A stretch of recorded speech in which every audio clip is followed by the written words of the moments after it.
Okay dear students, ఈరోజు మనొక చిట్టి rhyme తోటి మనం ఇంగ్లీష్ ఎలా నేర్చుకోవాలి అనేటిది తెలుసుకుందాం. ఇక్కడ చూడండి, ముందుగా నేను పాడతాను, మీరు జాగ్రత్తగా వినండి. ఐ అంటే నేను, ఉయ్ అంటే మేము, యు అంటే మీరు, దే అంటే వారు, హీ అంటే అతను, షీ అంటే ఆమె, ఇట్ అంటే అది, ఇవి ప్రొనౌనులు, ఇవి నౌన్లకు బదులుగా వాడు పదములు. ఇది మన చిట్టి రైమ్. మరి మనం దీని యొక్క అర్థాన్ని చూద్దాం, ఒక్కొక్క లైను.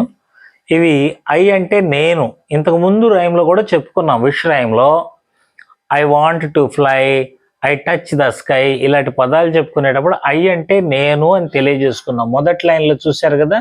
అలాగే ఉయ్ అంటే మేము అని అర్థం అన్నమాట. అలాగే క్రింది లైన్లో యు అంటే మీరు, అంటే ఇక్కడ మనం తెలుగులో అయితే పెద్దవాళ్ళని మీరు అని సంబోధిస్తాం, చిన్నవాళ్ళని మన తోటి వయసు వాళ్ళని అయితే నీవు అని సంబోధిస్తాం. కానీ ఇంగ్లీష్లో మాత్రం పెద్దవాళ్ళనైనా చిన్నవాళ్ళనైనా ఎవరినైనా సరే మీరు అనే సంబోధిస్తారనమాట. అలాగే దే అంటే వారు అని అర్థం అనమాట.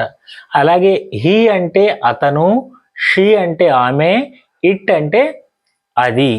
వీటిని మనం ప్రొనౌన్లు అని చెప్పి అంటాం. ప్రొనౌన్లు అంటే ఏంటంటే నౌన్ అంటే మనం చెప్పుకున్నాం కదా. మనం నౌన్ అంటే నేమ్స్ లేదా పేర్లు. ఈ పేర్లకు బదులుగా వాడతాం అనమాట వీటిని. ఎలాగా అంటే, ఫర్ ఎగ్జాంపుల్ రాజు అనేటువంటి పదం ఉందనుకో, పేరుందనుకోండి, రాజు వస్తున్నాడు అని చెప్పాం. అదే రెండోసారి చెప్పేటప్పుడు మళ్ళీ రాజు వచ్చాడు అని చెప్పే అవసరం లేదు, అతను వచ్చాడు అంటే హీ అనే పదం వాడితే సరిపోతుంది అనమాట. అలాగే వీటన్నిటిని కూడా మనం ప్రొనౌన్లు అని చెప్పంటాం. వీటి నౌన్కు బదులుగా వాడతాం అనమాట. ఇప్పుడు మీరు కూడా నాతో పలకండి. ఐ అంటే నేను, ఉయ్ అంటే మేము, యు అంటే మీరు, దే అంటే వారు,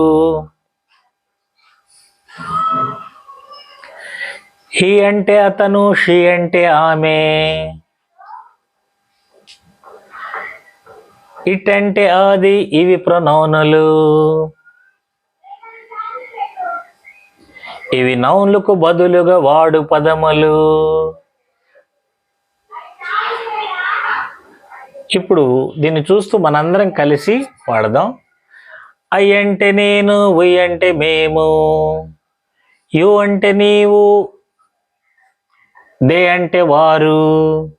మళ్ళొకసారి, ఐ అంటే నేను, ఉయ్ అంటే మేము, యు అంటే మీరు, దే అంటే వారు, హీ అంటే అతను, షీ అంటే ఆమె, ఇట్ అంటే అది, ఇవి ప్రొనౌనులు, ఇవి నౌన్లకు బదులుగా వాడు పదములు.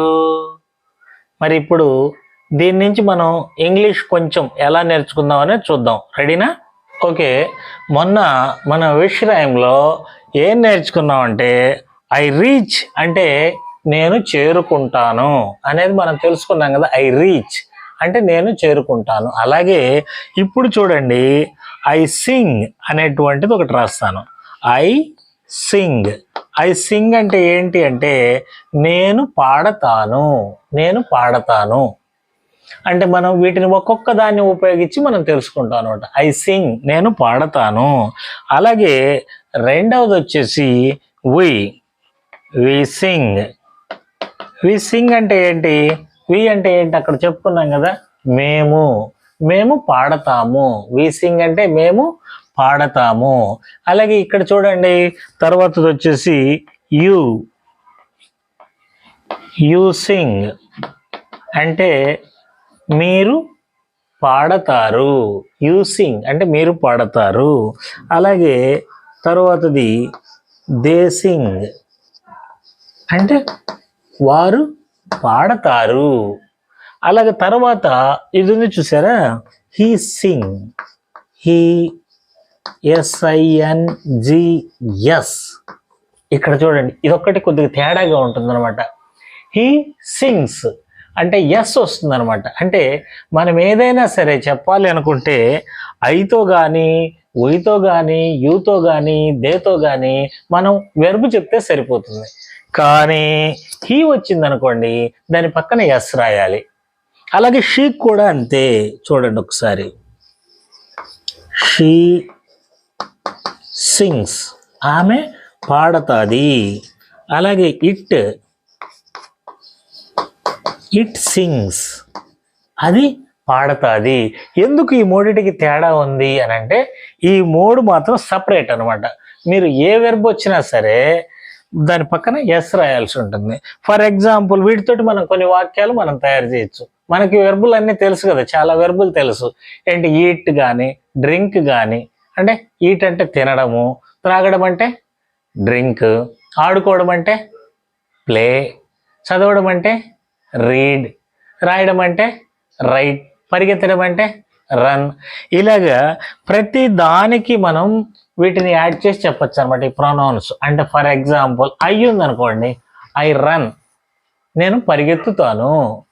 వీ తోటి వీ రన్, మేము పరిగెత్తుతాము. యు రన్, నీవు పరిగెత్తుతావు. దే రన్, వారు పరిగెత్తుతారు. అలాగే హీ కానీ షీ కానీ ఇటు వచ్చినప్పుడు మాత్రం పక్కనేం రాయాలి, ఎస్ రాయాలి. హీ రన్స్, అతను పరిగెత్తుతాడు. షీ రన్స్, ఆమె పరిగెత్తుతాది. ఇట్ రన్స్, అది పరిగెత్తుతుంది. వీటికి మాత్రం వెర్బ్ పక్కన ఏం రాయాలి, ఎస్ రాయాలి.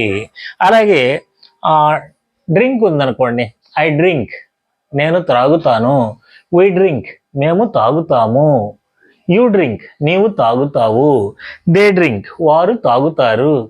అలాగే హీకి వచ్చేటప్పటికి హీ డ్రింక్స్, అతను త్రాగుతాడు. షీ డ్రింక్స్, ఆమె తాగుతుంది.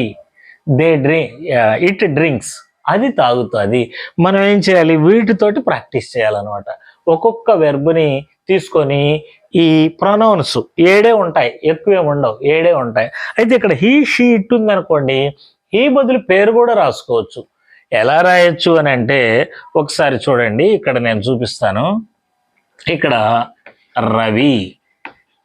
రవి అనేటువంటిది హీ అంటే అతను అనమాట, కాబట్టి రీడ్స్, రవి రీడ్స్. ఇక్కడ హీ రీడ్ ఉంది కదా, హీ రీడ్స్ ఉంది కదా. అలాగే రవి పేరు వచ్చింది అనుకోండి, మనిషి పేరు వస్తే దాని పక్కన కూడా ఎస్ రావాలి, వెర్బ్ పక్కన. అలాగే ఇంకొకటి కమల కూడా రీడ్సే. సో ఎందుకు ఇవి రెండు కూడా మనుషుల పేర్లు. రవి అనేటువంటిదేమో హీ అంటే అతను, అలాగే కమల అనేటువంటిదేమో షీ. కాబట్టి హీ షీ అనేటువంటి వాటి బదులుగా, అంటే ఇవి నౌన్లు, వీటి బదులుగా వీటిని రాస్తున్నాం, వీటిని ప్రొనౌన్లు అని చెప్పంటాం. కాబట్టి మనం ఏం చేయాలి అంటే వీటితోటి ప్రాక్టీస్ చేయాలి. ఈరోజు ఎక్కువ సార్లు ఎక్కువ వెర్బులు, మీకు తెలిసిన వెర్బులు అన్నిటితోటి ఈ 7 ప్రాక్టీస్ చేయాలి. ఎలాగా, ఐ ఈట్, నేను తింటాను. వి ఈట్, మేము తింటాము. యు ఈట్, నీవు తింటావు. దే ఈట్, వారు తింటారు. హీ ఈట్స్, అతను తింటాడు. షీ ఈట్స్, ఆమె తింటది. ఇట్ ఈట్స్, అది తింటది. తర్వాత ఏంటి అనేటువంటిది మనం తర్వాత నేర్చుకోవచ్చు. కానీ ముందు వెర్బ్ ముందల ఇవి రాస్తే అర్థం ఎలా వస్తుంది అనేటువంటిది ఇది నేర్చుకోవచ్చు. ఒకవేళ మీరు ఇంకా ఎక్కువ తప్పులు పోయినా పర్వాలేదు, కానీ ప్రాక్టీస్ చేయాలనుకుంటే ఐ డ్రింక్ టీ, నేను టీ తాగుతాను. ఐ ఈట్ ఏ మ్యాంగో, నేను ఒక మామిడి పండు తింటాను. కొద్దిగా కన్ఫ్యూజ్ అవుతాం కాబట్టి ఓన్లీ వెర్బులు వీటి ముందర రాసి ప్రాక్టీస్ చేస్తే తర్వాత మనం వాటి తర్వాత ఏదైనా పెట్టి రాసుకోవచ్చు అనమాట. ఓకే, ప్రాక్టీస్ చేస్తారు కదా. Okay, thank you.